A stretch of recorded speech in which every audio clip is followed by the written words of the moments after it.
We've got more leaks that have been found in the game files, which we may be picking up in the Wrath of the Druids DLC, which is out on the 29th of April. And I'm excited to take you through 8 of them, which I think have some genuine credibility and are good fun to discuss and speculate on. Of course, you guys know the drill. Spoiler alert inbound. Take this with a pinch of salt. You know it's all subject to change as well. And big thank you to Pedder for putting in another shift. Cheers, mate. Now let's get straight into it with number 8, and that is Pigeon Coops. And you heard me correctly, Pigeon Coops. Pedder actually said to me, he goes, mate, know anything about these carrier pigeons? They keep cropping up in the files, and I almost fell off my chair, as sad as it is, because some of you original gangsters may know exactly what I'm on about. For those of you who don't know though, Pigeon Coops were actually used as a form of communication between assassins, and a really great way to actually accept assassination contracts while you're on the move in different zones in Brotherhood, Black Flag and Liberation. But not only that, Pedder has also found us a few more icons in the game files which are of interest to us. We've also got ourselves a Irish cargo, trade chest and a trade system icon as well. So in the game files, these are all located alongside other icons and dialogue interaction options which you'll already be aware of, such as the blacksmith upgrade, raiding and longship icons, which of course are currently in the game. So this does sound great to me. I think this makes complete sense from a logistical point of view while we're in Ireland. This means that we don't have to venture back across the Irish Sea every time we want to pick up dailies, assassination contracts, or even manage our own trade via trade posts. So this looks really promising to me. I'm glad to see it referenced in the files by Ubisoft. This kind of mechanic was great and well received in previous installments in the game, and let's hope it makes an appearance sooner rather than later, especially as the maps continue to grow in size with each DLC update. Now, I don't think this is a surprise to anyone, but it does look like we're going to be picking up some new river raid options in Ireland, and we've actually got a name for one of the rivers. So my Irish friends, please let me know if I get the pronunciation on this one wrong, but it looks like we'll be raiding the River Erriff, which is located in the west of Ireland in the county of Mayo. This is the only river named in the files thus far, but I could see us picking up another 2 in this freed mode content in Ireland. Speaking of raiding and rivers, Pedder has raided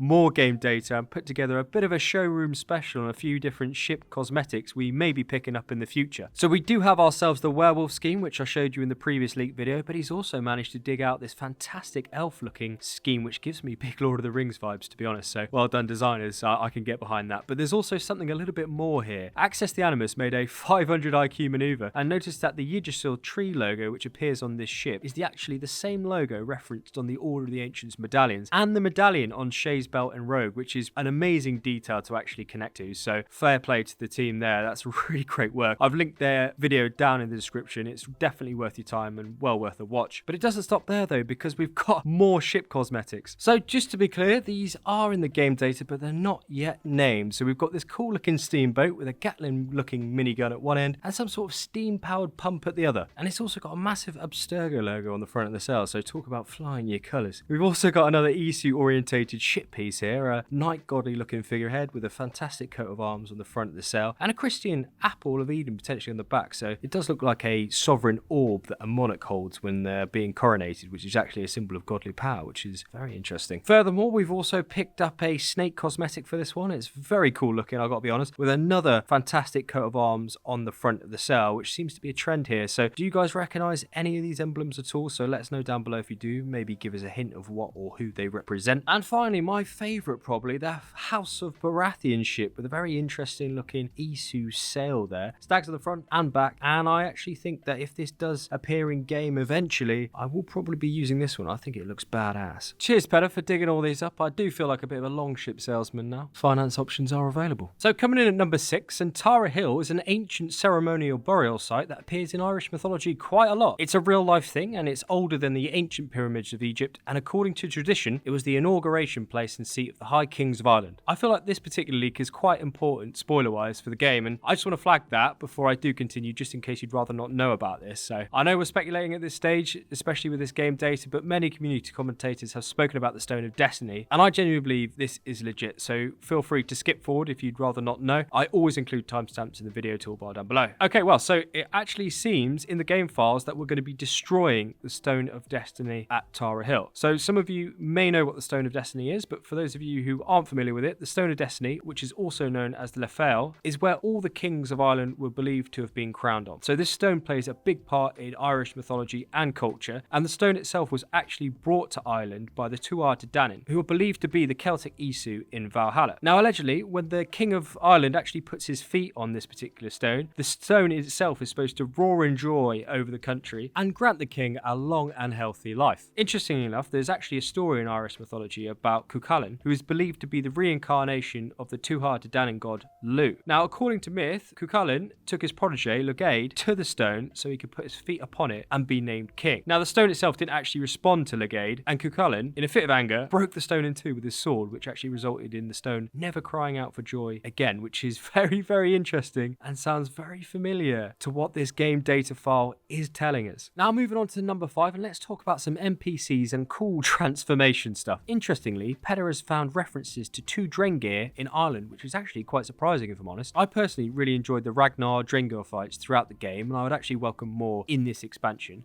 I think though that after we actually killed all of Ragnar's Drengr and we got the cutscene outside York, as well as obtaining his dagger, I don't think these Drengr are actually going to be his. If I was to hazard a guess, I'd likely think that these 2 Drengr are probably allied to Ivor. So I know we've actually killed Ivor in Britain in the game, but he was actually believed to have died in Dublin in around 873, where he was king of much of the northern part of the Irish Isles. So I think it's plausible that we could actually be having a home gang with his Drengr who were tasked with ruling his estate while he was with his brothers in England. So it's just a theory, but if you've got any more ideas, you know the drill, hit me up in the comments. We also seem to have a few NPCs called Wolf Druids and Spider Druids, so I think we could actually see something similar in terms of transformation mechanics here. And what I mean by that is something similar to the NPCs in Jotunheim when we're under the influence of some sort of druidic potion or similar to that of the Mushroom Mysteries. It would make sense to me, and I was actually expecting to see this type of thing pre-Peda leak, so I think it's highly likely, fits with the time period, and it's a simple copy and paste from Jotunheim. Also, a quick one guys, before we break into the top 4, if you found this video interesting or valuable so far, a quick like on the video really does help me out as a YouTuber, so big thank you. Now when it comes to Dublin, we've got some cool things which have been found there, and I think it sounds very sensible from these particular leaks in the game data as we transition across into Ireland and away from Ravensthorpe. Peda's found a blacksmith and a barber located in Dublin, which may actually not sound much and pretty underwhelming, but I think it is super important going forward. One of the main gripes I personally experienced in the game was constantly having to return to Ravensthorpe to make changes such as tattoos, longship customization and the like. I did like the concept and the idea of actually returning to your settlement and looking around and being a part of everything there, but after a while I just found it a little bit taxing if I'm honest, because I wanted to make a few changes in quick succession and then just carry on with my questing. So going into this DLC, I've still got my fingers crossed and hoping that we get something in Dublin that facilitates the ability to make these changes away from Ravensthorpe, so there's actually no need to port back to Ravensthorpe and deal with the loading screen all the time.